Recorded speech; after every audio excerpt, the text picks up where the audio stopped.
Making Matar Kachori but it cracks, turns oily or loses the crunch. You're not doing it wrong, you're just missing 3 small details. In this video, I'll fix all the common mistakes step by step and show you how to make perfectly crispy street style Matar Kachori at home. Watch till the end for foolproof results only on the Bengal's Kitchen. Take 2 cups of flour, add a pinch of salt and 1 tablespoon refined oil. Mix it well before adding the water. Now gradually add water and knead into a soft dough. A tight dough is the main reason kachoris crack while frying. So keep it soft, not stiff. Cover and rest the dough for at least 10 minutes. Blend near about 150 grams of green peas into a paste.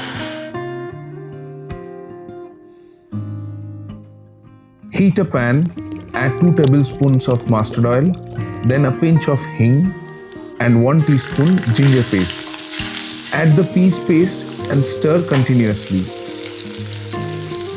Now add 1 teaspoon red chili powder, 1 teaspoon cumin powder, half teaspoon bhaja masala. Cook it well till the mixture becomes thick like a dough. Salt to taste and half teaspoon of sugar. If it looks wet, your kachoris will open in oil. Turn off the flame and let it cool completely. Hot filling breaks the dough while shaping.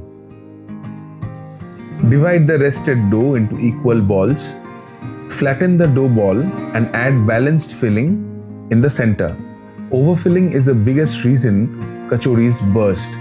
So seal gently and smoothen the surface. Roll it lightly. Too thin causes cracks, too thick makes it raw inside. Heat refined oil on medium flame. Oil that's too hot browns fast but leaves the inside uncooked.